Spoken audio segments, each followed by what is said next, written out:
نحمده ونصلي على رسوله الكريم أما بعد فأعوذ بالله من الشيطان الرجيم بسم الله الرحمن الرحيم لقد كان لكم في رسول الله أسوة حسنة لمن كان يرجو الله واليوم الآخر وذكر الله كثيرا صدق الله العظيم رب اشرح لي صدري ويسر لي أمري واحلل عقدة من لساني يفقه قولي মিনার চট্টগ্রাম বিশ্ববিদ্যালয়ের আয়োজনে আজকের এই সিরাত প্রোগ্রামে আপনারা যারা উপস্থিত হয়েছেন তাদের সবাইকে জানাচ্ছি আন্তরিক শুভেচ্ছা এবং মোবারকবাদ। আহলান ওয়া সাহলান ওয়া মারহাবান বিকুম ফি হাযাল লিকা আত-তাইয়িব আল মুবারাক। আমরা শুরুতেই আল্লাহ রাব্বুল ইজ্জা ওয়াল জালালের দরবারে শুকরিয়া জ্ঞাপন করছি যিনি আমাদেরকে আজকের এই চমৎকার সন্ধ্যায় চট্টগ্রাম বিশ্ববিদ্যালয়ের সমাজ বিজ্ঞান অনুষদের এই চমৎকার অডিটোরিয়ামে আল্লাহ রাসূল সাল্লাল্লাহু আলাইহি ওয়া আলিহি ওয়াসাল্লামের পবিত্র সিরাত থেকে কিছু আলোচনা শুনবার জন্য আমাদেরকে একত্রিত হওয়ার সুযোগ করে দিয়েছেন। আমরা সবাই কালিমাতুশ শুকর পড়ে নিচ্ছি আলহামদুলিল্লাহ।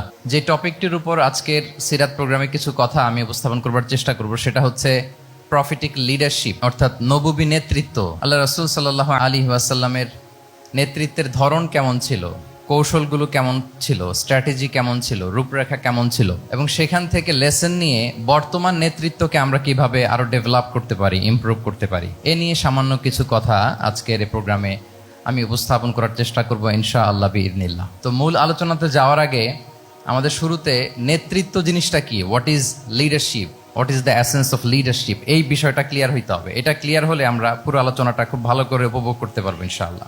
আমি অডিয়েন্সের মধ্য থেকে শুনতে চাই যে নেতৃত্ব বলতে আমরা আসলে কি বুঝি, হোয়াট ইজ লিডারশিপ। লিডারশিপ মানে অন্যকে প্রভাবিত করবার ক্ষমতা, এটাই হচ্ছে মূলত লিডারশিপ। নেতৃত্ব মানে আপনার যদি অন্যকে ইনফ্লুয়েন্স করার ক্ষমতা থাকে, আপনার যদি মানুষকে ম্যানেজ করার ক্ষমতা থাকে, প্রভাবিত করবার ক্ষমতা থাকে, এটাই বেসিকলি লিডারশিপ। যদি আমরা অন্যকে প্রভাবিত করতে পারি তাহলে বাই ডিফল্ট আমি নেতা হয়ে উঠি। এটা হচ্ছে লিডারশিপের মূল সংজ্ঞা বা প্রকৃত কথা। লেটস সে ক্লাস শেষে একজন তার বন্ধুদেরকে বলল চল খেলতে যাই, তো কেউ কেউ রাজি, আবার অনেকে রাজি না। সে কনভিন্স করা শুরু করলো, ফাইনালি সে সবাইকে কনভিন্স করে খেলতে নিয়ে গেল, এই যে লিডার হয়ে গেছে। ক্লিয়ার হয়েছে না ব্যাপারটা? তাহলে বেসিকলি অন্যকে প্রভাবিত করবার যে ক্ষমতা, এটাই হচ্ছে কি লিডারশিপ। যদি আমরা অন্যকে প্রভাবিত করতে পারি, ইনফ্লুয়েন্স করতে পারি। আমাদের সমাজে কিংবা রাষ্ট্রে আমরা যে সমস্যাগুলো দেখি এগুলো বেসিকলি পোর লিডারশিপের কারণে। Poor leadership, because of poor leadership. যদি যথাযোগ্য নেতৃত্ব আমরা তৈরি করতে পারতাম, যোগ্য নেতৃত্ব যদি আমরা হাজির করতে পারতাম, তাহলে এই সমস্যাগুলো থাকতো না।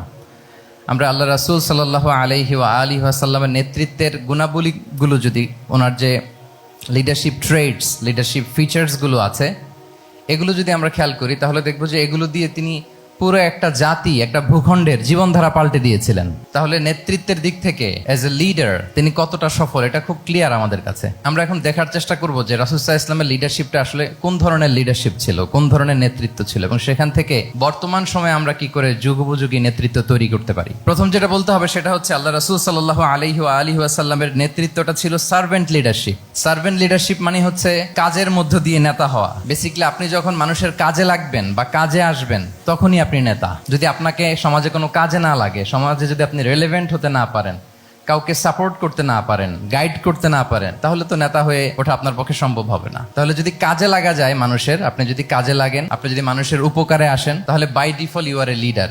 If you are society oriented, if you are people oriented, if you are service oriented, by default you are a leader. আমরা যদি আল্লাহ রাসূল সাল্লাল্লাহু আলাইহি ওয়া আলিহি ওয়াসাল্লামের জীবনের দিকে একটু খেয়াল করি তাহলে দেখবো যে নবী হওয়ার আগেও কিন্তু আল্লাহ রাসূল সাল্লাল্লাহু আলাইহি ওয়াসাল্লামের এই ক্যারেক্টারিস্টিক্স গুলো ছিল, এই ফিচার গুলো ছিল। উনি মানুষের অনেক কাজে এসেছেন, তিনি মানুষকে সাপোর্ট করতেন, বিপদে তাদের পাশে দাঁড়াতেন, তাই না? তিনি তো অফিসিয়ালি 40 বছর বয়সে নবী হলেন, যদিও আল্লাহর এলেমে তিনি অনেক আগে থেকেই নবী।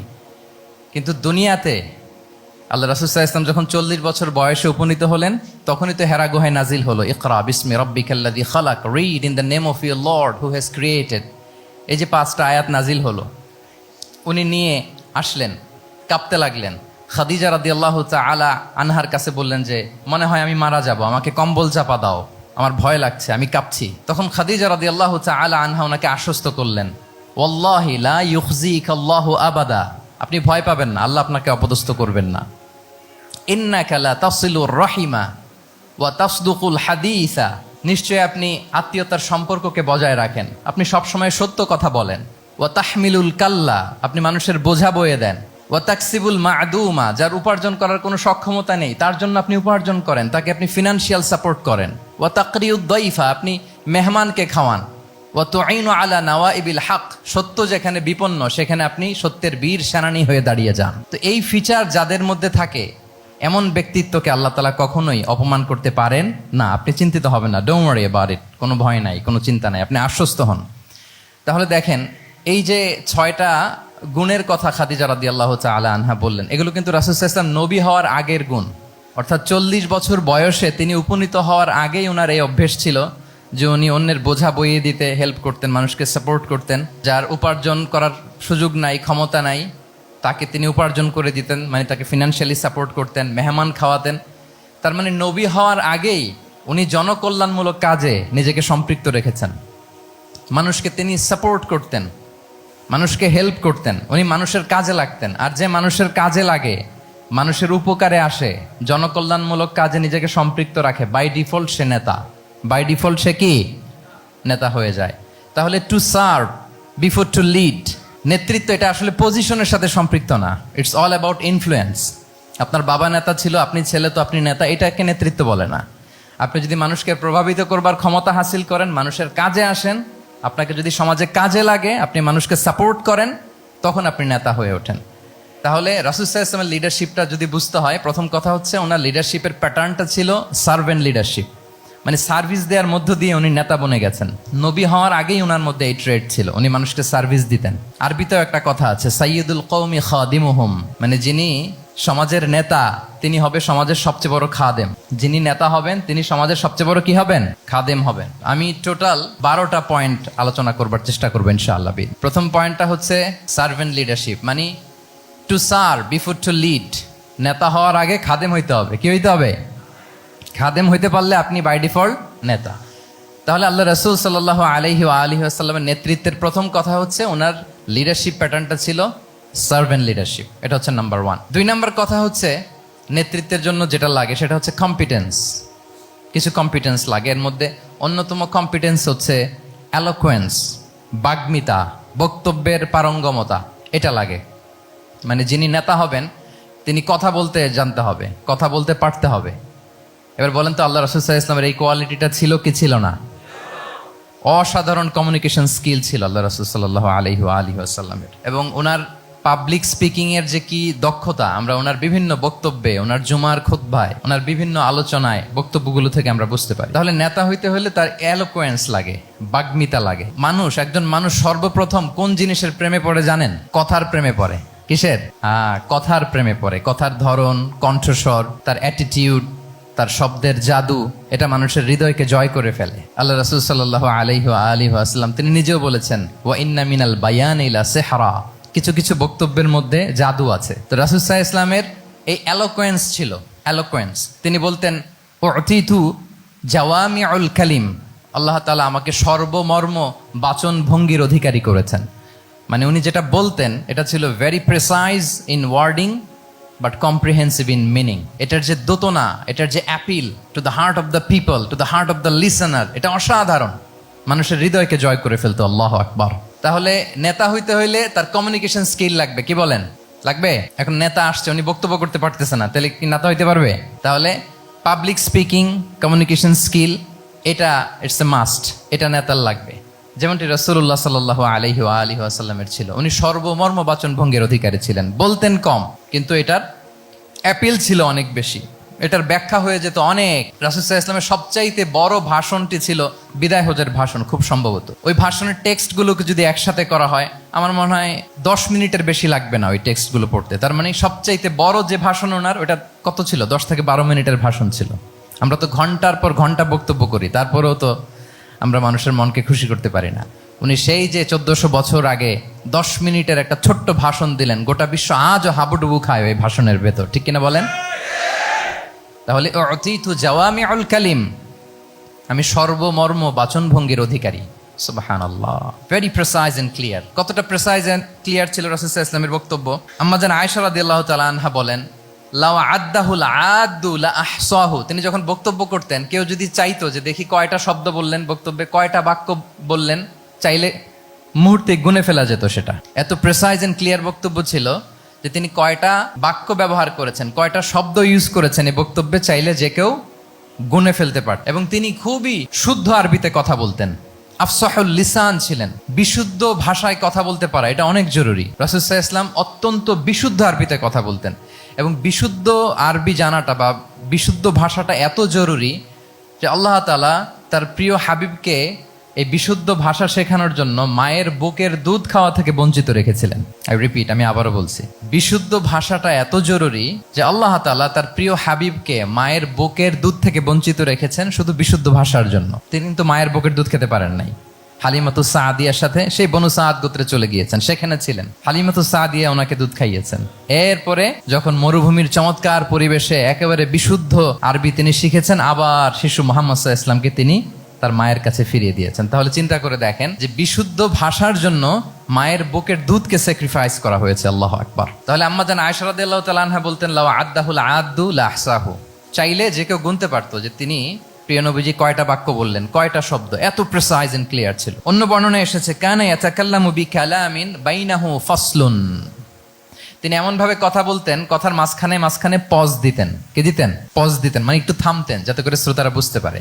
ইয়াতাকাল্লামু বিকালামিন বাইনাহু ফাসলুন, বলতে বলতে মাঝে মাঝে একটা পজ দিতেন যাতে সবাই বুঝতে পারে। ইয়াহফাযুহু মান জালাসা ইলাই, আশেপাশে যারা বুঝতো, তারা বসতো, তারা সহজে এটা মুখস্থ করে ফেলতে পারে। পজ দিয়ে দিয়ে থেমে থেমে এত চমৎকার করে ওনার প্রেজেন্টেশন ছিল, বক্তব্য মালাগুলো ছিল, ফলে যারা শুনতেছে ইজিলি মুখস্থ করে ফেলতে পারত। এবং গুরুত্বপূর্ণ কথা তিনি এমফাসাইজ করতেন, 3 বার বলতেন। একবার তিনি বলতেছেন আত্তাকওয়া হা হুনা হা হুনা হা হুনা ওয়া ইউশিরু ইলা সাদরিহি সালাসা মাররাত, তাকওয়াকে তিনি এখানে রেফার করেছেন।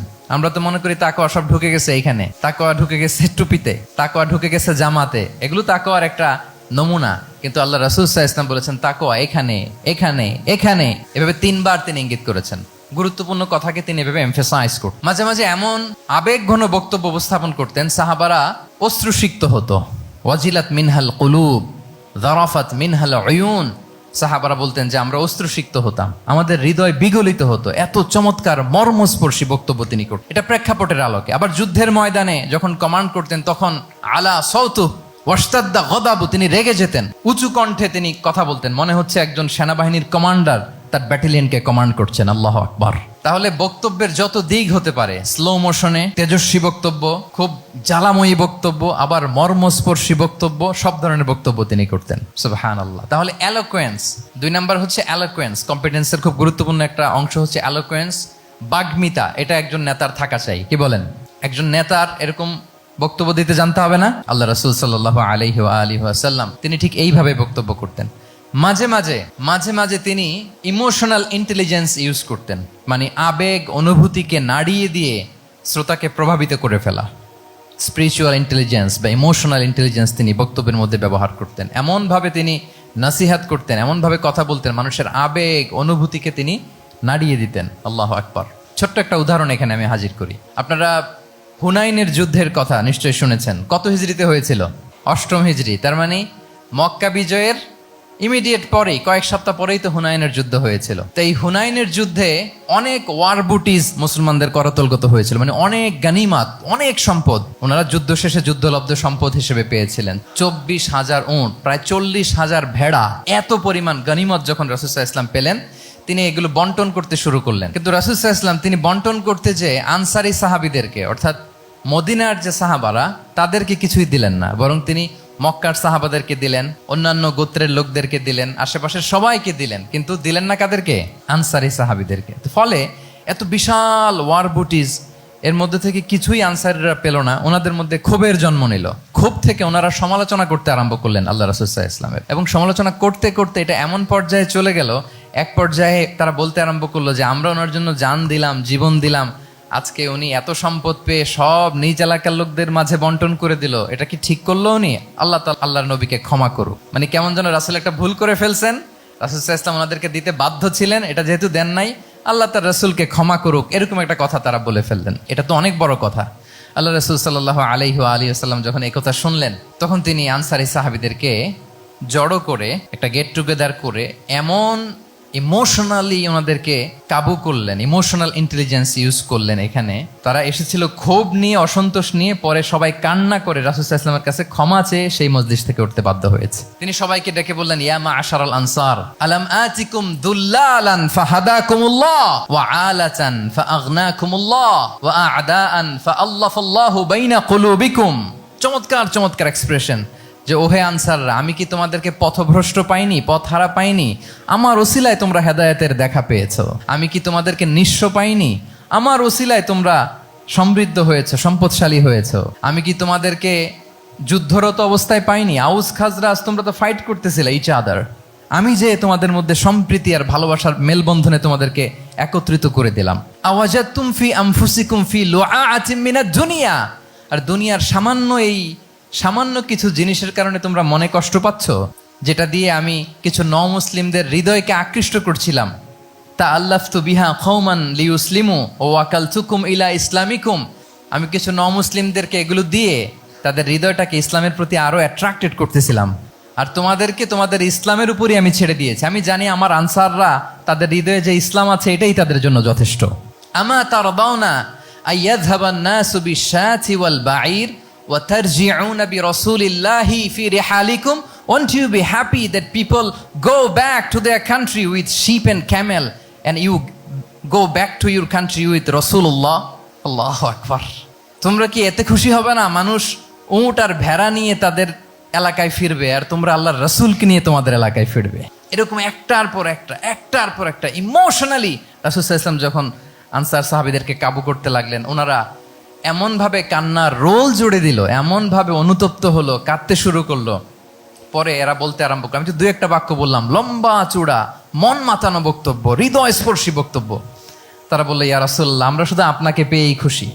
রাসূল সাল্লাল্লাহু আলাইহি ওয়াসাল্লাম বলেন, গোটা বিশ্বের মানুষ যদি এই পথ ধরে আর আনসারীরা যদি এই পথ ধরে, আমি এই পথ ছেড়ে দিয়ে আনসারীদের পথে হাঁটবো। আল্লাহ তুমি আনসারদের ক্ষমা করো, তাদের সন্তানদের ক্ষমা করো, তাদের নাতিদেরকে ক্ষমা করো। এভাবে মর্মস্পর্শী বক্তব্য যখন ইমোশনাল ইন্টেলিজেন্স দিয়ে যখন রাসূল সাল্লাল্লাহু আলাইহি ওয়াসাল্লাম বললেন, সব আনসারী সাহাবারা কাঁদতে আরম্ভ করলেন। সবাই ফাবাকাল কওমু হাত্তা আখদালু লুহাহুম। তাদের প্রত্যেকের দাড়ি ভিজে গেল, এমন কান্না জুড়ে দিল। আল্লাহু আকবার। তাহলে এটা ছিল রাসূল সাল্লাল্লাহু আলাইহি ওয়াসাল্লামের বক্তব্যের মাধ্যমে শ্রোতাদের মাঝখানে প্রভাব সৃষ্টি করার ক্ষমতা। চিন্তা করতে পারেন, হৃদয় কেঁপে ওঠে না এই কথা শুনলে? Won't you be happy people go back to their home with sheep and camel and you take the messenger of Allah with you? মানুষ ছাগল ভেড়া নিয়ে ফিরতেছে, তোমরা তো আল্লাহর নবীকে নিয়ে ঘরে ফিরতেছো। আল্লাহু আকবার। তাহলে এই কম্পিটেন্সটা লাগে একজন নেতার, তিনি এরকম মর্মস্পর্শী বক্তব্য দিতে জানতে হবে। 3 নাম্বার হচ্ছে কম্পেশন, মানে সফট হার্টেড, দয়াদ্র হৃদয় হতে হবে। আপনি মানুষের দুঃখ যদি আপনাকে কাঁদায় তবেই আপনি নেতা। আমরা আল্লাহ রাসূল সাল্লাল্লাহু আলাইহি ওয়াসাল্লামের দিকে যদি তাকাই, ওনার তো একটা উপাধি হচ্ছে রাহমাতাল লিল আলামিন। আল্লাহ রাসূল সাল্লাল্লাহু আলাইহি ওয়াসাল্লামের উপাধি কি? ওমা আরসালনাকা ইল্লা রাহমাতাল লিল আলামিন। We have not sent you but as mercy for all the worlds. নবী হে, আপনাকে সবার জন্য আমি মার্সি করে পাঠিয়েছি, রাহমা করে পাঠিয়েছি। আপনি সবার জন্য রহমত, মানুষের জন্য, ম্যানকাইন্ড, জিনকাইন্ড, অ্যানিমালস, সবার জন্য আপনি রাহমা। রাসূল সাল্লাল্লাহু আলাইহি ওয়াসাল্লাম কতটা দয়াদ্র ছিল। আল্লাহ তাআলা অন্য আয়াতে বলছেন, ফাবিমা রাহমাতিম মিনাল্লাহি লিনতা লাহুম ওয়ালাউ কুনতা ফাযযান গালিযাল কলবি লানফাদ্দু মিন হাওলিক। নবী হে, লিনতা লাহুম, সবার জন্য আপনি সফট হার্টেড হয়েছেন আল্লাহর অনুগ্রহে। যদি আপনি সফট হার্টেড না হয়ে আপনি যদি কঠোর হৃদয়ের অধিকারী হতেন, তাহলে এখন লোকেরা যেমনি আপনাকে ঘিরে রাখে, আপনার চারিপাশে সবাই ঘিরে রাখতো না। আল্লাহু আকবার। সাহাবারা সব সময় রাসূল সাল্লাল্লাহু আলাইহি ওয়াসাল্লামের সঙ্গ পেতে চাইতো, অ্যাকম্পানি চাইতো, ঘিরে রাখ। এমনকি অনেক সাহাবী ঘরে ভালো না লাগলে রাসূল সাল্লাল্লাহু আলাইহি ওয়াসাল্লামের কাছে চলে আসতো। এমনকি অনেক সাহাবী বলতেন যে আমার পেটে ক্ষুধা লাগলেই আমি রাসূলের কাছে যেতাম, কারণ রাসূলের চেহারা দেখলে আমার পেটের ক্ষুধা উধাও হয়ে যেত। ফাবিমা রাহমাতিম মিনাল্লাহি লিনতা লাহুম। নবী হে, আল্লাহর অনুগ্রহে আপনি কোমলভাষী হয়েছেন। কোমল হৃদয়ের হওয়া, সফট হার্টেড হওয়া, দয়াদ্র চিত্তের হওয়া, এটা অন্যতম একটা লিডারশিপ ট্রেট। এত দয়াদ্র ছিলেন, আল্লাহ তাআলা বলছেন, ফালাআল্লাকা বাখিউন নাফসাকা আলা আসারিহিম ইল্লাম ইউমিনু বিহাযাল হাদীসি আসাফা। রাসূল সাল্লাল্লাহু আলাইহি ওয়াসাল্লাম বারবার মক্কার কুরাইশদের কাছে যেত, বারবার কাফিরদের কাছে যেত, যেন তারা ঈমান আনে, যেন তারা খারাপ রাস্তা ছেড়ে দিয়ে ভালো রাস্তায় আসে। বারবার চিন্তা করতো যে ইস, কেন তারা লা ইলাহা পড়ে না, কেন তারা সত্যের পথে ফিরে আসে না। হায় রে, একটুর জন্য তো তারা সামান্য আমার কথাটা শুনলেই তো বেঁচে যেত, ইস একটু আমার কথা মানলেই তো জাহান্নাম থেকে বেঁচে যেত। এরকম অস্থির হয়ে তাদের পেছনে ছুটতেন। আল্লাহ তাআলা বলেছেন, নবী হে, আপনি ওদের পেছনে ছুটতে ছুটতে আপনি তো নিজেকেই শেষ করে দিবেন। বাকিউন নাফসাক, আপনি তো নিজের দিকে খেয়াল করছেন না, নিজের শরীরের দিকে খেয়াল করছেন না, নিজের স্বাস্থ্যের দিকে, সময়ের দিকে। আপনি পাগল পাড়া হয়ে তাদেরকে বাঁচানোর জন্য ছুটছেন। তাহলে কতটা দয়াদ্র কোমল হৃদয়ের অধিকারী হলে যে কাফেররা রাসূল সাল্লাল্লাহু আলাইহি ওয়াসাল্লামকে ফিজিক্যালি মেন্টালি এমন কোনো টর্চার নেই, করে নাই, তাদের পিছনে পিছনে ছুটতেন তিনি। হায় রে, একটু যদি ইমানের রাস্তায় আনা যায়, কোনোভাবে যদি তাদেরকে বুঝিয়ে কনভিন্স করা যায়, তাহলে কম্প্যাশনেট, দয়ালু হওয়া, এটা নেতৃত্বের অন্যতম একটা গুণ। আপনার হৃদয়ে দয়া থাকতে হবে, মায়া থাকতে হবে সবার জন্য, কারণ নেতা তিনি তো সবার। লেটসে বাংলাদেশের যিনি প্রধানমন্ত্রী হবেন, আরো রেলেভেন্ট হয়ে যাচ্ছে এখন কথা, সামনে তো নির্বাচন আসতেছে, সো কেউ না কেউ তো প্রধানমন্ত্রী হবে।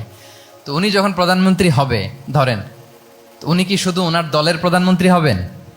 তাহলে উনি 18 কোটি মানুষের প্রধানমন্ত্রী হবেন, ঠিক কিনা বলেন? তাহলে সবার জন্য ওনার হৃদয়ে দয়া, ভালোবাসা, এটা থাকার দরকার আছে না নাই? তিনি সবার প্রতি কোমল হৃদয়ের হইতে হবে, দয়াদ্র হইতে হবে। প্রধানমন্ত্রী উনি শুধু নিজ দলের প্রধানমন্ত্রী নন, 18 কোটি মানুষের প্রধানমন্ত্রী। তাহলে সফট হার্টেড হইতে হবে। রাসূল সাল্লাল্লাহু আলাইহি ওয়াসাল্লামের মধ্যে এটা ছিল। সবসময় তিনি মাজলুমদের পাশে থাকতেন। আপনারা হিলফুল ফুজুলের কথা জানেন। ওনার বয়স যখন 35, ইয়ামানের এক ব্যবসায়ী আসছিল মক্কায় ব্যবসা করতে। পণ্য বিক্রির পরে আস ইবনে ওয়াইল নামে এক দুষ্ট জালেম, সে পণ্য নিয়ে বলে, আমরা এই এলাকার লোক, আমরা দাম দিব না, কি করতে পারো করো। এই লোক কান্না জুড়ে দিল। তার কান্না দেখে রাসূল সাল্লাল্লাহু আলাইহি ওয়াসাল্লামের হৃদয়ে দয়া হলো। তিনি ওনার চাচা জুবাইর ইবনে আব্দুল মুত্তালিব সহ ওনার মতো যারা ইয়াং স্টার আছে সবাইকে নিয়ে একটা সংঘ করলেন। এটাই তো হালাফুল ফুদুল, মূলত নাম হচ্ছে হালাফুল মুত্তাইয়িবিন। জাহিলি যুগে ওনাদের প্রথা ছিল, কোনো একটা ভালো কাজে কেউ যখন এক হতো, রং ভর্তি বালতির ভেতরে হাত ঢুকিয়ে তারা পাথরের মধ্যে ওই হাতের ছাপ দিত, সবাই ওইখানে ছাপ দিত। ফলে কাইন্ড অফ কভেনেন্ট, এটা একটা চুক্তির মতো, যে আমরা চুক্তিবদ্ধ হলাম, এগ্রিমেন্ট করলাম যে আমরা সবাই এক। তো রাসূল সাল্লাল্লাহু আলাইহি ওয়াসাল্লাম ওনার মতো ইয়াংস্টারদেরকে নিয়ে এই হালাফুল মুত্তাইয়িবিন বা হালাফুল ফুদুল করেছেন। এবং এটার মূল কথা ছিল, মূল স্লোগান ছিল, নাহনু মাআল মাজলুম দিদ্দা যালিম, আমরা সবসময় মাজলুমের পক্ষে থাকবো, জালিমের বিপক্ষে। এটা ছিল হিলফুল ফুজুলের কি মূল শিক্ষা। এভাবে সব সময় তিনি মাজলুমদের সাথে ছিলেন। শ্রমিক সাহাবীদেরকে বড্ড ভালোবাসতেন, শ্রমজীবীদেরকে বড্ড ভালোবাসতেন। এমনকি বিদায় হজের মতো এরকম গুরুত্বপূর্ণ ভাষণও শ্রমজীবীদের কথা বাদ যায়নি, গরিবদের কথা বাদ যায়নি। আরিকাআকুম আতঈমুহুম মিম্মা তাআকুলুন ওয়ালবাসুহুম মিম্মা তালবাসুন। খবরদার, সেদিনও বলেছিলেন সেই বিদায় হজের ভাষণে, তোমরা তোমাদের শ্রমজীবী লোকদের কথা ভুলে যেও না, তোমাদের স্টাফদের কথা, তোমাদের দাস দাসীদের কথা। তোমরা যা খাবে সেখান থেকে তাদেরও খাওয়াবে, তোমরা যে পোশাক পরবে সেখান থেকে তাদেরও পোশাকের ব্যবস্থা করবে। আল্লাহু আকবার। তাহলে রাহমাতাল লিল আলামিন, তিনি ছিলেন কম্প্যাশনেট, দয়ালু হৃদয়ের অধিকারী। 4 নম্বরে হচ্ছে ইন্টিগ্রিটি। ইন্টিগ্রিটি মানে সততা, নৈতিকতা থাকতে হবে। এটা অন্যতম একটা লিডারশিপ ট্রেইট। এটার বড় ক্রাইসিস এখন ইন্টিগ্রিটির। রাসূল সাল্লাল্লাহু আলাইহি ওয়াসাল্লামের লিডারশিপটা ছিল এথিক্যাল লিডারশিপ, কিন্তু এইটার অনেক বড় ক্রাইসিস আমাদের সমাজে, আমাদের নেতৃত্বের মাঝে। কি বলেন? নৈতিকতার ঘাটতি আছে না? নৈতিকতা বিবর্জিত নেতৃত্ব, এটা দিয়ে কিছুই হয় না। একটা জাতির ধ্বংসের জন্য নৈতিকতা বিবর্জিত নেতৃত্বই যথেষ্ট। এজন্য নৈতিকতা লাগবে, ইন্টিগ্রিটি, সততা। আমরা যদি আল্লাহ রাসূল সাল্লাল্লাহু আলাইহি ওয়াসাল্লামের নেতৃত্বের দিকে তাকাই, ওনার সততা, ওনার সত্যবাদিতা, ওনার আমানতদারিতা নিয়ে যদি আমরা একটু সিরাতের পরতে পরতে খেয়াল করি, এমনকি নবী হওয়ার আগে যদি খেয়াল করি, তাহলে দেখব যে মক্কার লোকেরা আল্লাহ রাসূল সাল্লাল্লাহু আলাইহি ওয়াসাল্লামকে আস-সাদিক, আল আমিন উপাধিতে ভূষিত করেছেন। সুবহানাল্লাহ, মানে সত্যবাদী, ট্রুথফুল এন্ড ট্রাস্টওয়ার্দি। স্বয়ং মক্কার লোকেরা, মক্কার মুশরিকরা রাসূল সাল্লাল্লাহু আলাইহি ওয়াসাল্লামকে উপাধি দিয়েছিলেন আল আমিন। কি উপাধি দিয়েছিলেন? আল আমিন। তার মানে কখনো মিথ্যা বলেননি, কখনো আমানতের খেয়ানত করেননি। যখন আয়াত নাজিল হলো, ওয়া আনজির আশিরাতাকাল আকরাবিন, হে নবী আপনি আপনার নিকট আত্মীয়দেরকে সতর্ক করুন জাহান্নামের আযাবের, তিনি সাফা পাহাড়ের চূড়ায় উঠে গেলেন, ডাকতে আরম্ভ করলেন, ও মক্কার লোকেরা, ও আমার আত্মীয়রা, আমি যদি বলি এই পাহাড়ের পেছনে একদল ঘোড় সাওয়ার সশস্ত্র ব্যাটালিয়ন তোমাদেরকে এখনই অ্যাটাক করবে, তোমরা কি বিশ্বাস করবে? আকুনতুম মুসাদ্দিকিয়া, আমার কথা বিশ্বাস করবে? মক্কাবাসী এক বাক্যে কি বলেছিল জানেন? তারা বলেছিল, নাম, অবশ্যই বিশ্বাস করব। কেন বিশ্বাস করবে? বলে যে মা জাররাবনা আলাইকা ইল্লা সিদকা, we have never ever experienced a single lie from you in our life. আমরা জীবনে কোনোদিন তোমার মিথ্যা বলতে শুনি নাই। আল্লাহু আকবার। কি নিঃসংকোচ স্বীকৃতি এলাকার লোকদের। এইটা আমাদের সমাজে অনেক বড় ক্রাইসিস, আমানতদারিতা, ট্রাস্টওয়ার্দিনেস। সো এখান থেকে আমাদের শিখতে হবে, অনেক কিছু রিভাইজ করতে হবে আমাদেরকে। এই যে নতুন বাংলাদেশের চমৎকার সময় এসেছে, আর 54 বছরও হয়তো আমরা এই সুযোগ পাবো না। এজন্য আমাদেরকে শিখতে হবে রাসূল সাল্লাল্লাহু আলাইহি ওয়াসাল্লামের যে ইন্টিগ্রিটি, ওনার যে ট্রাস্টওয়ার্দিনেস, এই আমানতদারিতা থেকে আমাদেরকে শিখতে হবে। তাহলে নেতাকে আস্থার জায়গা তৈরি করে নিতে হয়। রাসূল সাল্লাল্লাহু আলাইহি ওয়াসাল্লাম এটা ধীরে ধীরে তৈরি করেছেন। আপনারা জানেন যে উনি নবুয়তের আগে পার্টনারশিপে বিজনেস করতেন খাদিজা রাদিয়াল্লাহু তাআলা আনহার সাথে। মানে খাদিজা রাদিয়াল্লাহু তাআলা আনহার ইনভেস্টমেন্ট আর উনি শ্রম দিতেন। তো উনি সিরিয়াতে গিয়েছেন পণ্য নিয়ে, মালামাল নিয়ে। ওনার ব্যবসা বাণিজ্যের ধরন কেমন এটা দেখবার জন্য খাদিজা রাদিয়াল্লাহু তাআলা আনহা ওনার এক বান্ধবীকে পাঠিয়েছিলেন ওই ক্যারাভ্যানে, ওই কাফেলায়। নাম ছিল মাইসারা। তো মাইসারাকে বলেছে, মাইসারা তুমি দেখবা যে টাকা পয়সা আবার উল্টাপাল্টা করে কিনা, ঠিকঠাক মতো ব্যবসা করে কিনা, আমার huge investment, on behalf of me তুমি এই ক্যারাভ্যানে থাকবে আর দেখবে যে মোহাম্মদ ঠিকঠাক বিজনেসটা করে কিনা। আল্লাহু আকবার। মাইসারা এই সফর শেষে এসে খাদিজা রাদিয়াল্লাহু তাআলা আনহার কাছে এমন পজিটিভ রিভিউ দিয়েছে, এই রিভিউ শুনেই খাদিজা রাদিয়াল্লাহু তাআলা আনহা বিষ্ণু ইসলামকে বিয়ে করার জন্য রাজি হয়ে গেছেন। আলহামদুলিল্লাহ। মাইসারা এসে রিভিউ দিতে লাগলো যে মোহাম্মদ সে সবার চেয়ে আলাদা সাল্লাল্লাহু আলাইহি ওয়াসাল্লাম। তার ওঠা বসা, তার চলন বলন, তার কথন, তার ডিলিংস, তার লেনদেন সব আলাদা, অসাধারণ তিনি। মাইসারার রিভিউ শুনে আল্লাহু আকবার, খাদিজা রাদিয়াল্লাহু তাআলা আনহা তিনি অবাক হয়ে গেলেন এবং তিনি বিয়ের প্রস্তাব পাঠালেন। রাসূল সাল্লাল্লাহু আলাইহি ওয়াসাল্লামের এই আমানতদারিতায় মুগ্ধ হয়ে কি করলেন? বিয়ের প্রস্তাব পাঠালেন। তাহলে কি পরিমাণে ট্রাস্টওয়ার্দিনেস ওনার ছিল। আরো মজার ব্যাপার হচ্ছে, মক্কার কুরাইশরা, মক্কার লোকেরা রাসূল সাল্লাল্লাহু আলাইহি ওয়াসাল্লামের কাছে এসে আমানতের সম্পদ গচ্ছিত রাখতো। আবু জাহেলের কাছে রাখতো না, উতবা, শাইবা, ওয়ালিদ ইবনে মুগিরা কারো কাছে রাখতো না। খেয়াল করে দেখেন, দল করে আবু জাহেলের, দল করে কার? কিন্তু আমানত রাখে কার বাসায়? কি অবাক করা কাণ্ড না? কর্মী হচ্ছে আবু জাহেলের, কিন্তু আমানতের সম্পদ রাখে কার কাছে? মুহাম্মদ সাল্লাল্লাহু আলাইহি ওয়াসাল্লামের বাসায়। রাসূল সাল্লাল্লাহু আলাইহি ওয়াসাল্লাম যেদিন হিজরত করবেন, উনি সাইয়েদনা আলী রাদিয়াল্লাহু তাআলা আনহুকে অ্যাসাইন করে গিয়েছেন যে আলী তুমি থাকো, তুমি কয়েকদিন পরে মদিনায় হিজরতে যাবা, আমার কাছে যত আমানতের সম্পদ আছে এগুলো তুমি আগে বিলি করে তারপরে যাবে। রাসূল সাল্লাল্লাহু আবু বকর রাদিয়াল্লাহু তাআলা আনহুকে নিয়ে চলে গেলেন। আলী রাদিয়াল্লাহু তাআলা আনহুর টানা 3 দিন লেগেছে যে ডেপোজিটগুলো রাসূল সাল্লাল্লাহু আলাইহি ওয়াসাল্লামের কাছে ছিল, আমানতের যে জিনিসগুলো ছিল এগুলো বন্টন করতে সাইয়েদনা আলী রাদিয়াল্লাহু তাআলা আনহু 3 দিন সময় নিয়েছেন। 3 দিন। এত পরিমাণ আমানতের সম্পদ রাসূল সাল্লাল্লাহু আলাইহি ওয়াসাল্লামের কাছে ছিল। আল্লাহু আকবার। তাহলে এই আমানতদারিতা, সততা, অনেস্টি, ট্রাস্টওয়ার্দিনেস এটা অনেক জরুরি নেতৃত্বের জন্য। নেতা হতে চাইলে তাকে আমানতদার হইতে হবে। যদি একজন ট্রু লিডার কেউ হতে চায়, তার মধ্যে আমানতদারিতা চাই। কি চাই? আমানতদার। তাহলে ইন্টিগ্রিটি। 5 নম্বরে হচ্ছে গুড ইন্টারাকশন উইথ ফলোয়ার্স। নেতার তার ফলোয়ারের সাথে কি লাগবে? ভালো ইন্টারাকশন লাগবে, সুন্দর একটা সম্পর্ক লাগবে, ভালো বোঝাপড়া চাই। একজন ভালো নেতৃত্বের বৈশিষ্ট্য হচ্ছে নেতা তার ফলোয়ারের সাথে কি করবে? ইন্টারেক্ট করবে। এখানেই বস আর লিডারের মধ্যে পার্থক্য। বস কি করে? অর্ডার করে শুধু। বসের কাজ হচ্ছে এই ডুজ অ্যান্ড ডোন্টস বলে দেয়, এইটা করা যাবে ওইটা করা যাবে, মানে অর্ডার করে, ডিরেক্ট করে। কিন্তু লিডার কি করে? গাইড করে, মেন্টরিং করে, ইন্সপায়ার করে, মোটিভেট করে। So here is the difference between leader and boss. তাহলে বসই হওয়া যাবে না। নেতা হইতে চাইলে বসই হওয়া যাবে না। You have to interact with your followers. আপনার ফলোয়ারের সাথে ইন্টারাকশন লাগবে, তবেই আপনি নেতা। আমরা দেখি রাসূল সাল্লাল্লাহু আলাইহি ওয়াসাল্লামের কেমন ইন্টারাকশন ছিল। রাসূল সাল্লাল্লাহু আলাইহি ওয়াসাল্লাম যে কোনো বড় ডিসিশনে সাহাবাদের সাথে কনসালটেশন করতেন, পরামর্শ করতেন, তারপরে সিদ্ধান্ত নিতেন। ওয়াশাবিরহুম ফিল আমর, এই আয়াতের ভিত্তিতে তিনি সবার সাথে কি করে নিতেন? সাহাবাদের সাথে পরামর্শ করে নিতেন। আপনারা দ্বিতীয় হিজরির যে বদরের যুদ্ধের কথা জানেন।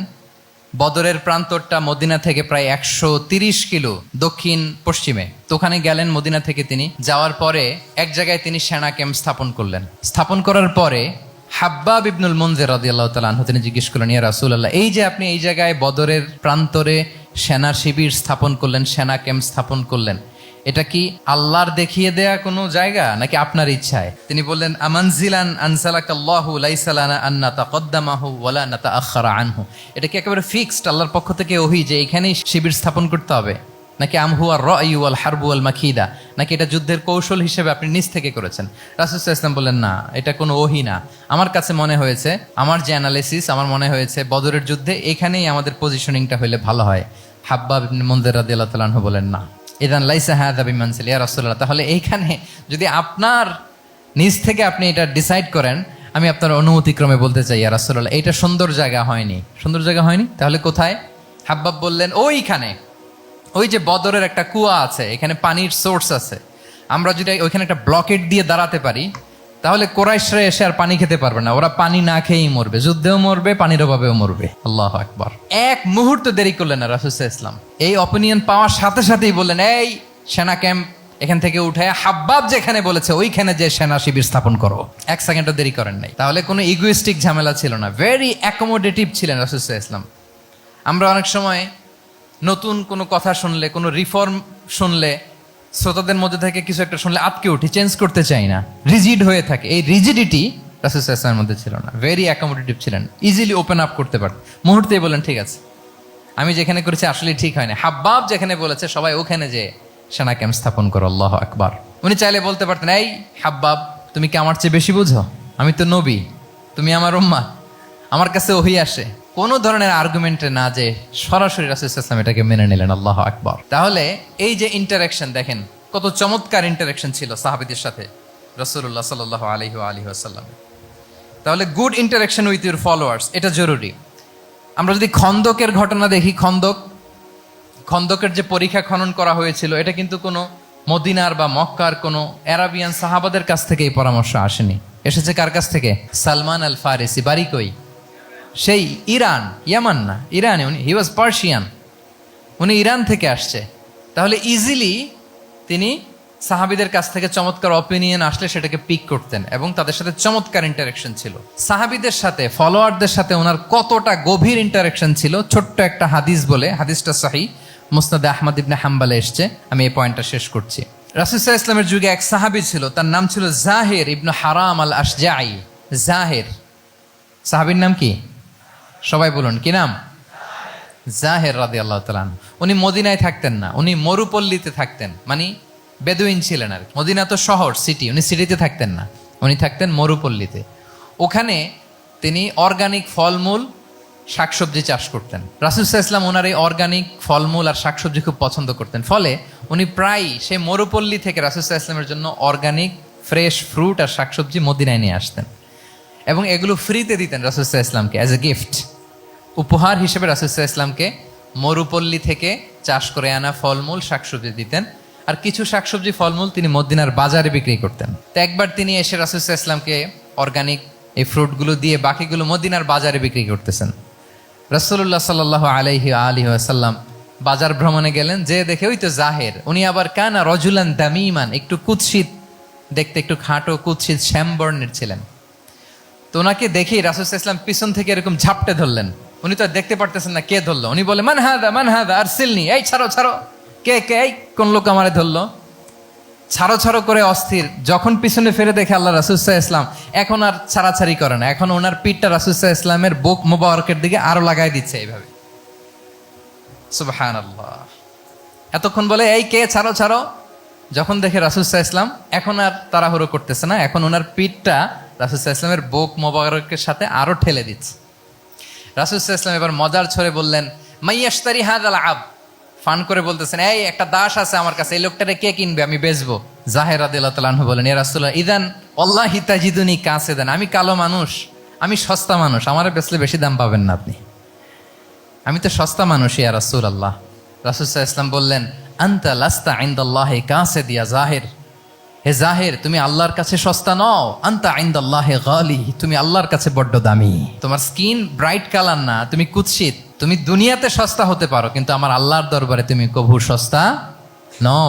আনতা ইনদাল্লাহি গালি, আল্লাহর কাছে তুমি বড্ড দামি। দেখেন ইন্টারাকশন কোন মাত্রায় গেলে পিছন থেকে যে এরকম হাক করা যায়, ঝাপটে ধরা যায় এক সাহাবীকে। সুবহানাল্লাহি বিহামদি। এরকম গুড ইন্টারাকশন ছিল অনেক অনেক, ভুরি ভুরি সিরাতের পরতে পরতে আপনারা পাবেন যে রাসূল সাল্লাল্লাহু আলাইহি ওয়াসাল্লামের সাথে সাহাবাদের ইন্টারাকশন কত চমৎকার ছিল। 6 নম্বরে হচ্ছে কারেজ, সাহসিকতা। নেতা হইতে হইলে সাহস লাগবে না? নেতারে বাঁচানোর জন্য কর্মীরা দৌড়াইতেছে সামনে, নেতা যদি ছোটে পেছনে, তাহলে হবে? তাহলে তো তাকে নেতা বলা যায় না। কি বলেন? নেতার তো হি শুড বি কারেজাস, তার সাহসী হইতে হবে, দুর্দান্ত সাহস থাকতে হবে তার। রাসূল সাল্লাল্লাহু আলাইহি ওয়াসাল্লামের এরকম দুর্দান্ত সাহস ছিল, অত্যন্ত সাহসিকতার অধিকারী তিনি ছিলেন। এবং এই লিডারশিপ ট্রেইটটা খুবই জরুরি, এটাকে বলে mother skill. Courage is a mother skill, এটাই সব। এই হিম্মত লাগবে। আর রাজুলু যু হিম্মা ইউহিল উম্মা, যার হিম্মত আছে সেই জাতিকে জাগাতে পারে, ঠিক কিনা? এই যে আমাদের কাছে তো উদাহরণ একেবারে হাতের কাছেই, এই যে 5 আগস্টে, এই যে জুলাই আপরাইজিং, যদি কারেজ না থাকতো আমাদের তরুণদের, আমাদের জেনজিদের, তাহলে এই পরিবর্তন কি আমরা দেখতে পেতাম? না। আমি গল্প শুনছিলাম যে এই চট্টগ্রাম বিশ্ববিদ্যালয় থেকে 2 জন শহীদ হয়েছে। আল্লাহ তাদের কবরগুলোকে তুমি জান্নাতে টুকরা বানিয়ে দাও।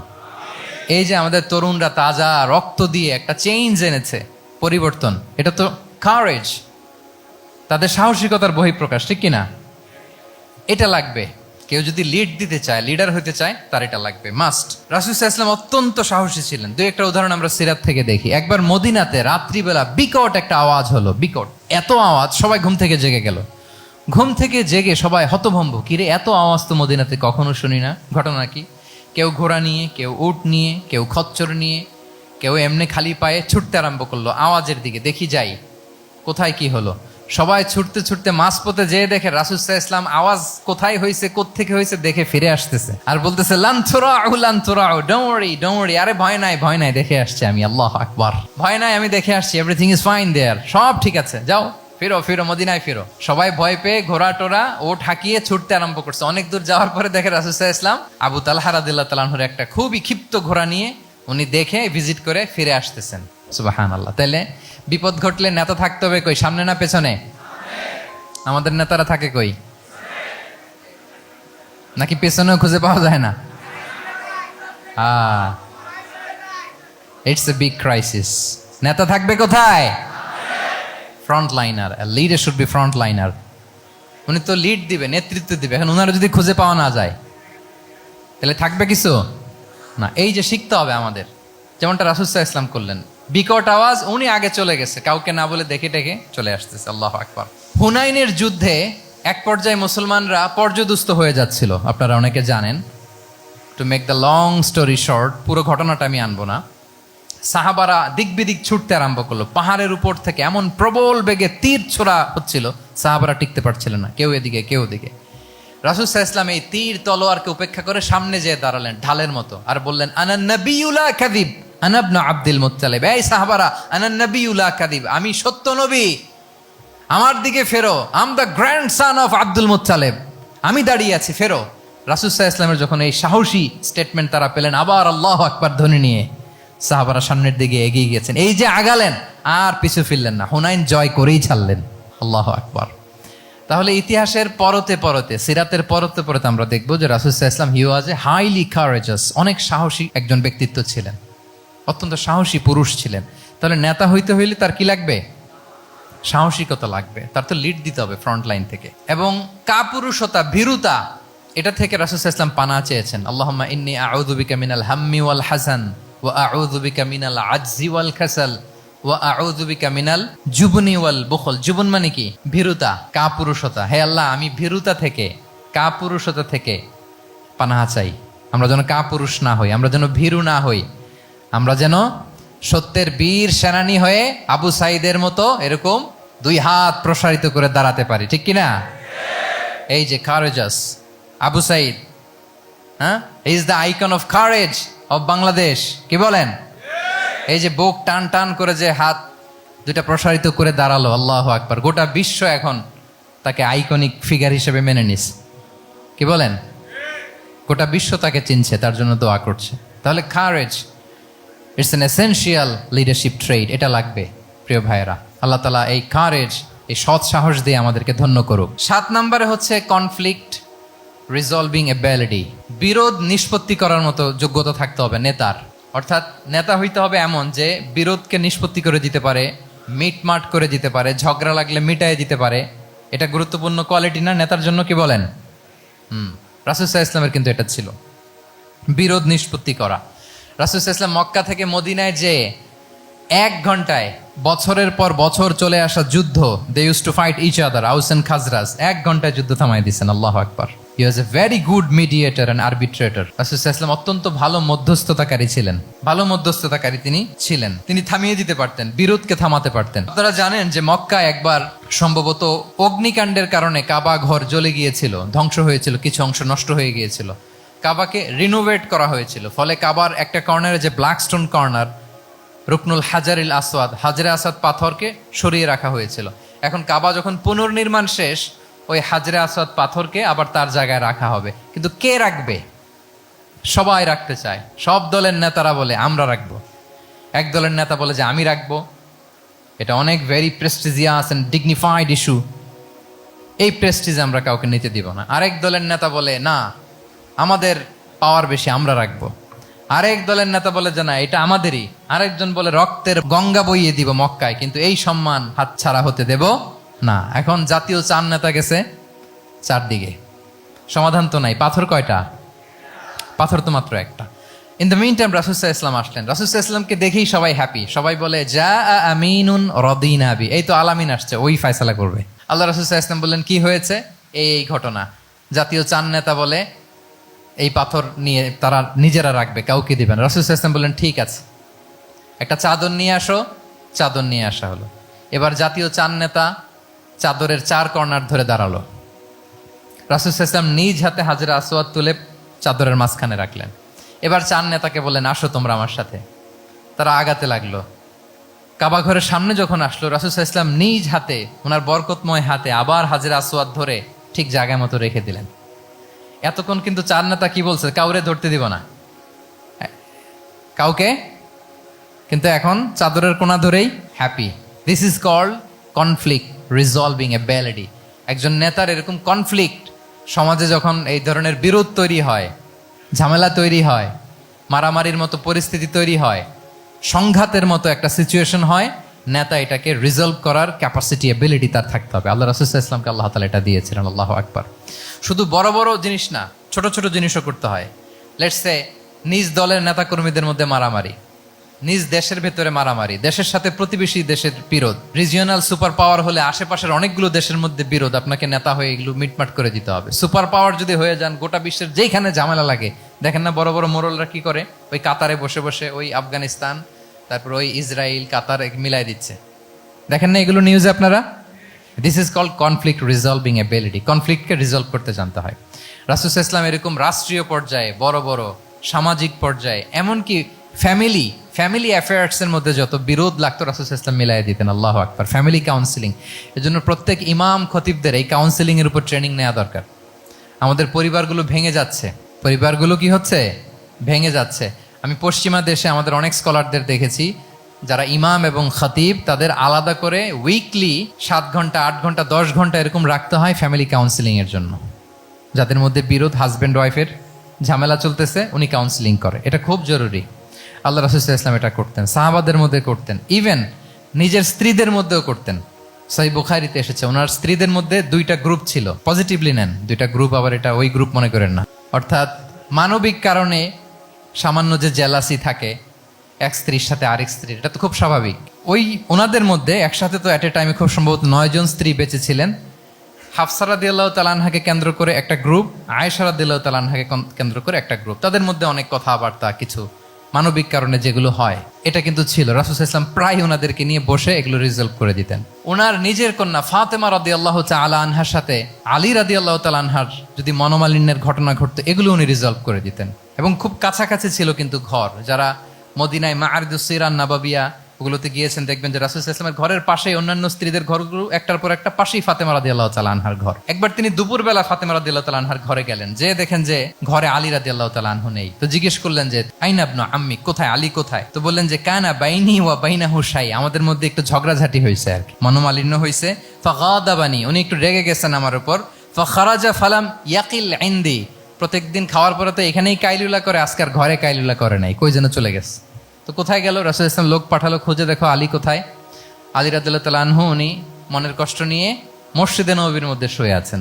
তো রাসূল সাল্লাল্লাহু আলাইহি ওয়াসাল্লাম খুঁজতে খুঁজতে মসজিদে নববীর ভেতরে গেলেন, দেখলেন যে উনি যে শুয়ে আছে, ওনার গায়ের জামাটা এক পাশে পড়ে আছে, আর বালুর মধ্যে ওনার শরীর পড়ে আছে। তো উনি ডাকলেন কুম ইয়া আবা তোরাব, কুম ইয়া আবা তোরাব, হে বালির বাবা আলী, বালির বাবা আলী ওঠো ওঠো।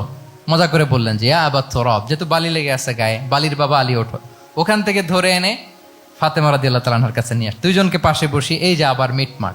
এটা ছিল রাসূল সাল্লাল্লাহু আলাইহি ওয়াসাল্লামের ডেইলি বেসিসে একটা অ্যাক্টিভিটি। কনফ্লিক্ট তিনি রিজলভ করে দিতেন।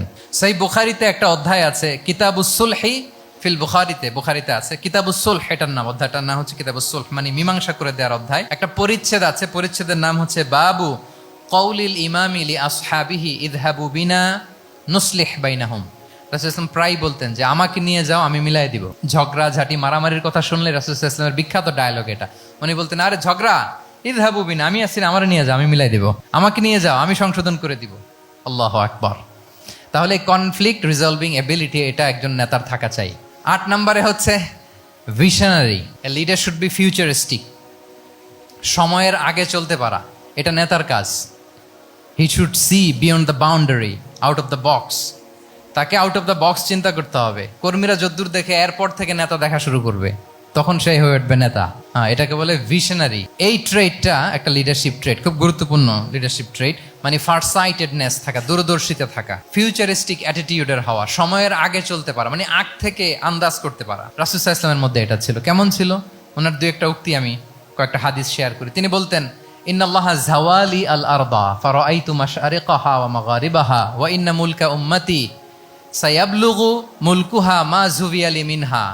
আল্লাহ তাআলা এই পৃথিবীটাকে ফোল্ড করে ছোট রেপ্লিকা বানিয়ে আমার সামনে তুলে ধরেছেন। ফারাআইতু মাশারিকাহা ওয়া মাগারিবাহা, আমি পৃথিবীর প্রাচ্য পাশ্চাত্য সবটুকুন দেখেছি। আর আমি যদ্দূর দেখেছি ঠিক তদ্দূর জায়গায় আল্লাহ তাআলা লা ইলাহার বাণী পৌঁছে দিবে। পৃথিবীতে এমন কোনো জায়গা আছে যেখানে লা ইলাহার ধ্বনি উচ্চারিত হয় না? এমন কোনো জায়গা নেই। তার মানে ফিউচারিস্টিক। সে 1400 বছর আগের কথা, যে পৃথিবীর আনাচে কানাচে কোথাও বাকি থাকবে না, সব জায়গায় ইসলাম পৌঁছে যাবে। অন্য জায়গায় বললেন, লা ইয়াবলাগান্না হাযাল আমরু মা বালাগাল লাইলু ওয়ান নাহার ওয়ালা ইয়াতরুকুল্লাহু বাইতা মাদার ওয়ালা ওয়াবার ইল্লা আদখালাহুল্লাহু হাযা দ্বীন। এই ইসলাম যেখানে দিন হয়, রাত হয়, পৃথিবীর যেখানে দিন রাত্রি সংঘটিত হয়, সব জায়গায় পৌঁছবে। এমন কোনো কাঁচা ঘর, পাকা ঘর, কোনো জঙ্গল, কোনো পাহাড়, কোনো ভূখণ্ড, এই পৃথিবীতে কোনো এমন কোনো জনপদ থাকবে না যেখানে ইসলামের বাণী পৌঁছবে না। সব জায়গায় পৌঁছে যাবে। আল্লাহু আকবার। তাহলে এটা হচ্ছে ফিউচারিস্টিক অ্যাটিটিউডের ব্যক্তিত্ব হওয়ার কারণে তিনি এমনটি বলেছেন। আগাম বুঝে ফেলতেন।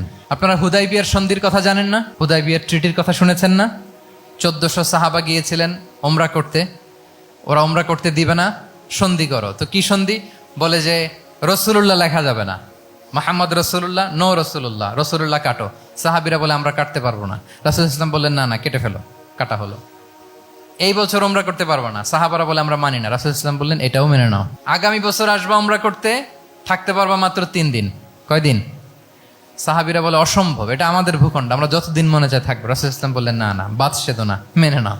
মক্কা থেকে কোনো লোক মদিনায় গেলে আমাদেরকে মক্কায় ফেরত দিতে হবে, কিন্তু মদিনা থেকে কেউ মক্কায় আসলে আমরা ফেরত দেব না। দেখছেন ক্লজগুলো? দেখছেন একটার পর একটা, সবগুলো কাফিরদের পক্ষে যায়। কোনো সাহাবা রাজি হচ্ছেন না, কিন্তু আল্লাহ রাসূল সাল্লাল্লাহু আলাইহি ওয়াসাল্লাম কি বলেন? মেনে নাও, রাজি। কারণ সাহাবারা তো অতটুক দেখতে পারতেছে না। বলেন 3 তালা উপর থেকে, 3 তালা ভবন থেকে একজন মানুষ যদ্দূর দেখে, 30 তালা ভবনের উপর থেকে কি ওইরকমই দেখে?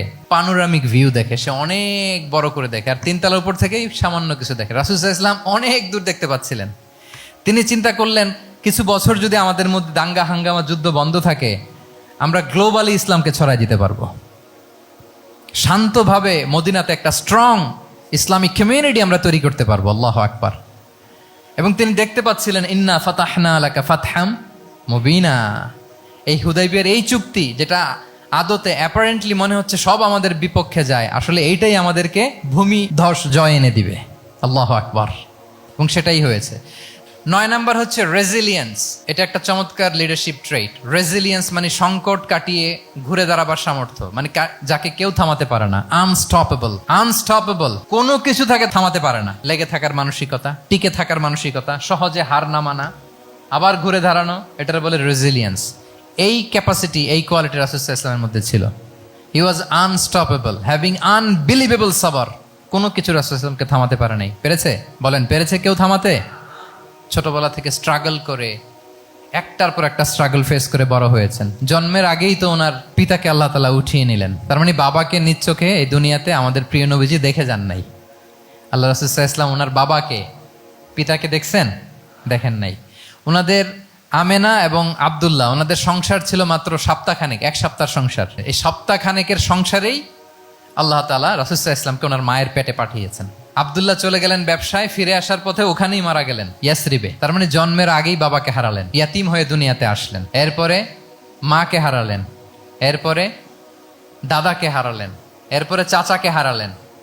Physically, mentally torture, emotionally traumatise করার যত ধরন আছে কাফিররা করেছে, কোনো কিছু রাসূল সাল্লাল্লাহু আলাইহি ওয়াসাল্লামকে থামাতে পেরেছে? ওনার লাইফ থ্রেট ছিল। হিজরতের রাতে তো আল্লাহ তাআলা বললেন আজই যেতে হবে, না হলে হত্যার ষড়যন্ত্র হচ্ছে, ব্ল্যাক ম্যাজিক করা হয়েছে।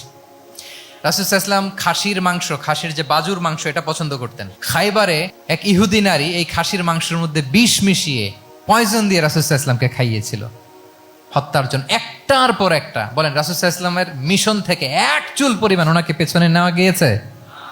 He was unstoppable. This is called resilience. একজন নেতার মধ্যে এই রেজিলিয়েন্ট মানসিকতা থাকতে হবে যে আমাকে কেউ থামাইতে পারবে না, আমরা আমাদের মঞ্জিলে মকসুদে যাবই, এই মেন্টালিটির হইতে হবে। এটা হচ্ছে একটা লিডারশিপ ট্রেট, রেজিলিয়েন্ট। 10 নম্বরে হচ্ছে স্ট্র্যাটেজিক লিডারশিপ। নেতার কৌশলী হতে হয়। তার যে লক্ষ্য, মিশন, ভিশন, এটা সে সুকৌশলে আদায় করে নিবে।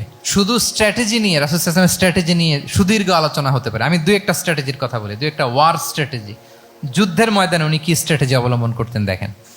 উনি যুদ্ধের ডিস্ট্রাকশনকে, ক্যাজুয়ালিটি মিনিমাইজ করবার জন্য ওনার নির্দেশনা থাকতো, খবরদার কোনো নারীর গায়ে হাত তুলো না যুদ্ধের ময়দানে, শিশুর গায়ে হাত তুলো না, কোনো পাদ্রীর গায়ে হাত তুলো না, উপাসনারত যে সন্ন্যাসীরা আছে তাদের গায়ে হাত তুলো না, ওই এলাকার গবাদি পশুগুলোকে মেরো না, গাছপালা ধ্বংস করো না, যারা তোমাদের বিরুদ্ধে তলোয়ার ধরেনি তাদেরকে অ্যাটাক করো না।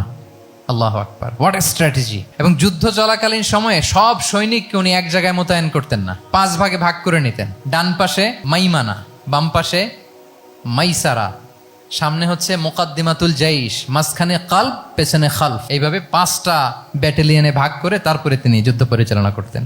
What a war strategy! বদরের যুদ্ধে যখন পৌঁছলেন মদিনা থেকে 130 কিলোমিটার দূরে, দূরে আফসা দেখা যায়, মরিচিকার মধ্যে দেখা যায় ওই যে মুশরিকরা ওখানে আসছে, কিন্তু তারা কতজন এটা তো বোঝা যায় না। তো কিছু ছেলে এই মরুভূমিতে থাকে, ওদেরকে পানি সরবরাহ করে। এদেরকে রাসূল সাল্লাল্লাহু আলাইহি ওয়াসাল্লাম জিজ্ঞেস করলেন যে কুরাইশরা যে আসছে তারা সংখ্যায় কত? এটা না জানলে তো উনি ওনার ওয়ার স্ট্র্যাটেজি ঠিক করতে পারবেন না, যুদ্ধের কৌশল। তো এরা বলে নাহনু লা নাদরি, আমরা জানি না কত। এখন এটা কিভাবে তিনি বের করবেন? সংখ্যায় তারা কত এটা তো আমাকে ফাইন্ড আউট করতে হবে। রাসূল সাল্লাল্লাহু আলাইহি ওয়াসাল্লাম বলেন যে ওরা কি খায়? বলে যে প্রতিদিন ওট জবাই করে খায়। তো রাসূল সাল্লাল্লাহু আলাইহি ওয়াসাল্লাম বলেন যে প্রতিদিন কয়টা ওট লাগে? বলে যে ইয়াউমান তিসআন ওই ইয়াউমান আশরান। 2 দিন হয়েছে আসছে, তো প্রথম দিন দেখলাম 9টা জবাই করছে, আজকে দেখছি 10টা জবাই করছে। রাসূল সাল্লাল্লাহু আলাইহি ওয়াসাল্লাম বললেন ইদান আল কওমু মা বাইনা আত-তিসআমিয়া ওয়াল আলফ। তাহলে ওরা 900 থেকে 1000-এর মধ্যে। সুবহানাল্লাহ। এবার বলেন বদরের যুদ্ধে কুরাইশদের সংখ্যা ছিল কত? আল্লাহু আকবার, হোয়াট এ ওয়ার স্ট্র্যাটেজি! নমুনা দেখে বুঝে ফেলছেন কতজন তারা। এইভাবে রাসূল সাল্লাল্লাহু আলাইহি ওয়াসাল্লাম ওনার স্ট্র্যাটেজি নির্ধারণ করতেন। লোকেশন শেয়ার করতেন না। সুবহানাল্লাহ। কোথায় যাবেন বলতেন না, চলো চলো বলে ছুটতেছেন। কোথায় যাবেন উনি জানেন। অ্যাটাক করবেন এইদিকে, ডান দিকে। অ্যাটাক করবেন কোন দিকে? কিন্তু মদিনা থেকে বের হতেন বাম দিক দিয়ে।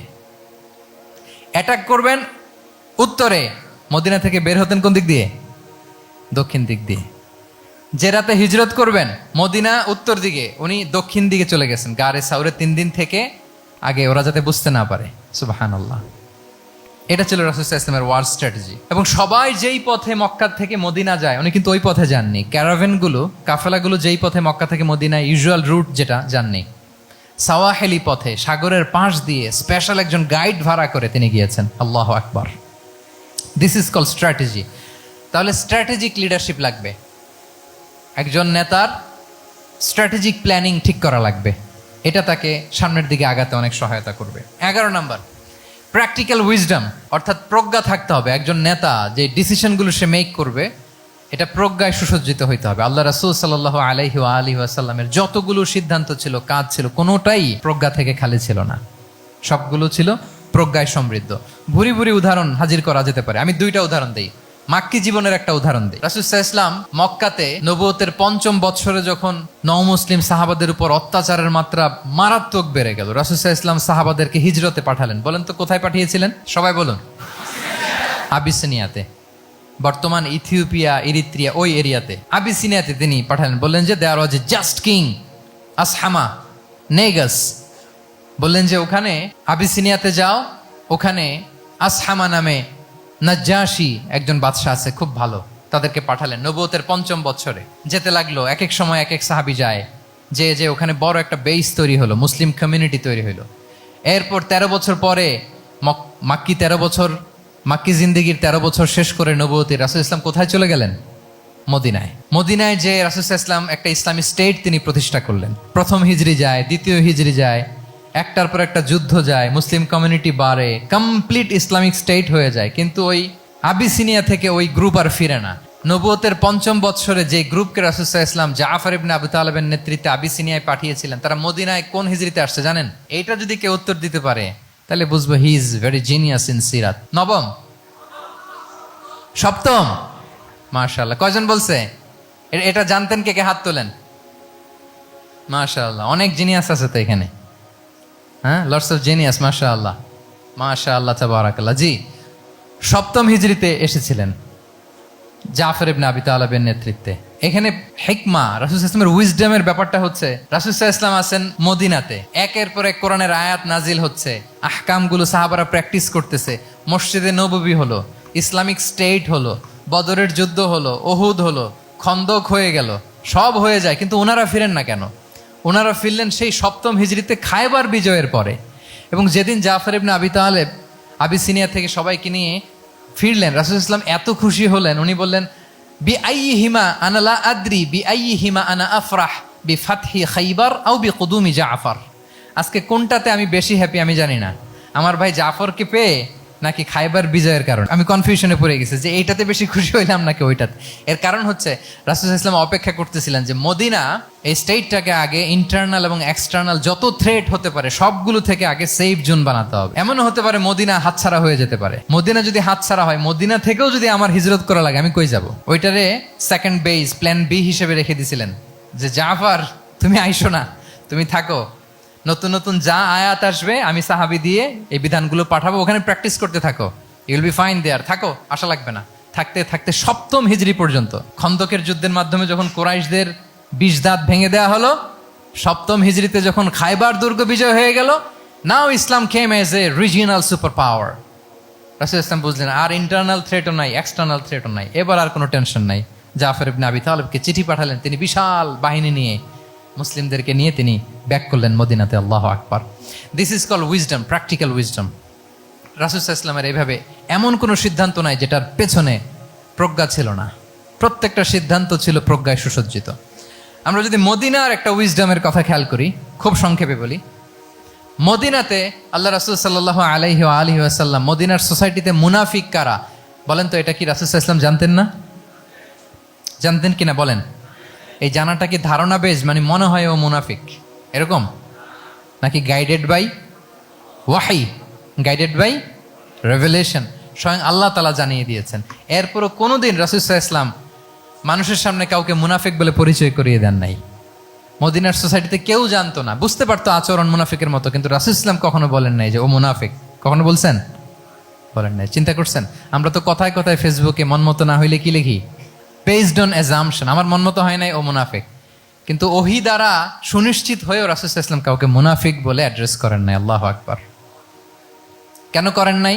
মুসলিম সাহাবারা চটে যাবে, মুনাফিকদেরকে হত্যা করবে, তখন মুশরিকরা, কোরাইশরা, ইহুদিরা কি বলবে? যে মুহাম্মদের অনুসারীরা একে অন্যকে হত্যা করে। কারণ মুনাফিকরা তো অন্য সাহাবীদের মতো তারাও মসজিদে নববীতে এসে রাসূল সাল্লাল্লাহু আলাইহি ওয়াসাল্লামের পেছনে নামাজ পড়তো। অ্যাপারেন্টলি দেখতে তো তারাও মুমিন, দেখতে তারাও কি মুমিন। কখনো রাসূল সাল্লাল্লাহু আলাইহি ওয়াসাল্লাম বলেন না। তবে হুযায়ফা ইবনুল ইয়ামান রাদিয়াল্লাহু তাআলা আনহু নামে একজন সাহাবী, উনি মদিনার গোয়েন্দা বিভাগের প্রধান ছিলেন রাসূল সাল্লাল্লাহু আলাইহি ওয়াসাল্লামের, উনাকে বলে গিয়েছিলেন কারা কারা মুনাফিক। নামের লিস্টটা অ্যাজ এ রেফারেন্স শুধু ওনাকে বলেছিলেন, আর কাউকে বলেন নাই। এজন্য ওমরে ফারুক রাদিয়াল্লাহু তাআলা আনহু যখন মদিনার খলিফা, তখন তিনি কেউ মারা গেলে ওনাকে যখন জানাজার ইমামতির জন্য বলা হতো, উনি দেখতেন যে ওই জানাজায় হুযায়ফা গিয়েছে কিনা। যদি হুজাইফা ইবনুল ইয়ামান ওখানে যেতেন, উনি ওই নামাজের ইমামতি করতেন। আর যদি দেখতেন ওইখানে হুজাইফা নাই, ওইখানে ওমরও নাই রাদিয়াল্লাহু তাআলা আনহু, আল্লাহু আকবার, তিনি কৌশলে পাশ কাটিয়ে বলতেন অন্য কেউ এই নামাজের ইমামতি করে দাও, আমি যাব না। আল্লাহু আকবার। তাহলে রাসূল সাল্লাল্লাহু আলাইহি ওয়াসাল্লামের উইজডম দেখেন, তিনি কমিউনিটির মধ্যে ইউনিটি ধরে রাখার জন্য কখনো মুনাফিকদের নাম বাই নেম তাদেরকে চিনতেন, কখনো ডিসক্লোজ করেন নাই। আল্লাহু আকবার, this is called wisdom. 12 number হচ্ছে, লাস্ট পয়েন্ট হচ্ছে succession management. A good leader produces a good leader, a true leader produces a true leader. একজন ভালো নেতা সে ভালো নেতা তৈরি করে, কি বলেন? একজন যোগ্য নেতা আরো যোগ্য উত্তরসূরি তৈরি করে, ঠিক কিনা বলেন? আমি শুধু নেতা, নেতৃত্বের সব গুণ আমার মধ্যে খালি হাবুডুবু খায়, আমি কাউরে নেতা বানাতে পারলাম না, তো আমি চলে যাওয়ার পরে আমার দল চালাবে কে? আমার দেশ চালাবে কে? এই উম্মাকে নেতৃত্ব দিবে কে? রাসূল সাল্লাল্লাহু আলাইহি ওয়াসাল্লাম নিজে যেমনি অনুসরণীয় নেতা ছিলেন, অনুকরণীয় নেতৃত্ব দিয়েছেন, তিনি এরকম নেতৃত্ব তৈরিও করে গিয়েছেন, ঠিক কিনা বলেন? আল খোলাফা আর রশিদিন আল মাহদিন, তাদের কথা যদি খেয়াল করেন, আবু বকর রাদিয়াল্লাহু তাআলা আনহুর ব্যাপারে তো ওনার প্রচ্ছন্ন কিছু ইঙ্গিতও ছিল। ওনার অবর্তমানে নামাজ পড়িয়েছে কে মসজিদে নববীতে? আবু বকর রাদিয়াল্লাহু তাআলা আনহু। ওনার হজ পালনের আগে হজের জন্য পাঠিয়েছিলেন কাকে?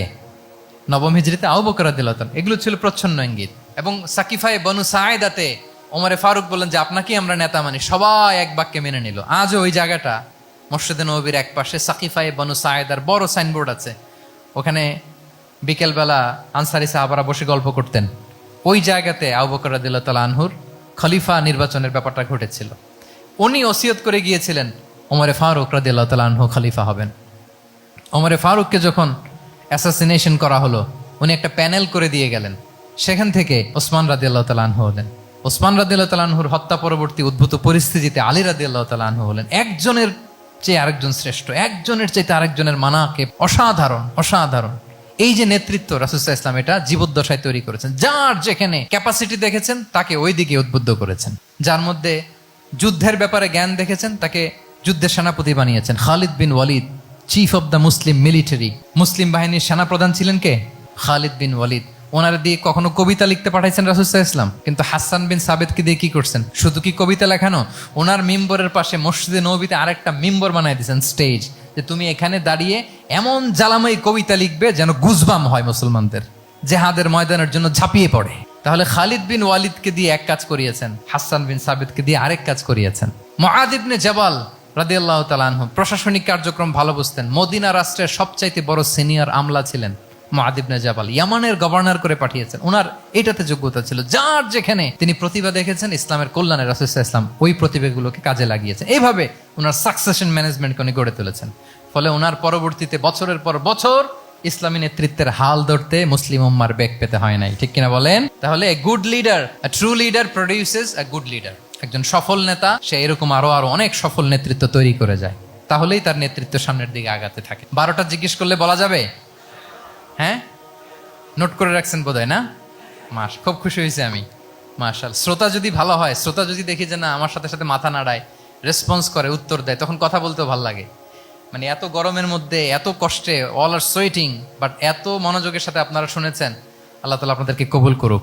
যুগোপযোগী নেতৃত্ব তৈরি করবার জন্য রাসূল সাল্লাল্লাহু আলাইহি ওয়াসাল্লামের এই যে leadership trait, leadership features, leadership quality, ওনার যে নেতৃত্বের ধরন আমরা জানলাম, এগুলো থেকে আমাদের অনেক শেখার আছে, অনেক নেয়ার আছে। আমরা চাইবো আমাদের আগামী নেতৃত্ব আল্লাহ রাসূল সাল্লাল্লাহু আলাইহি ওয়াসাল্লাম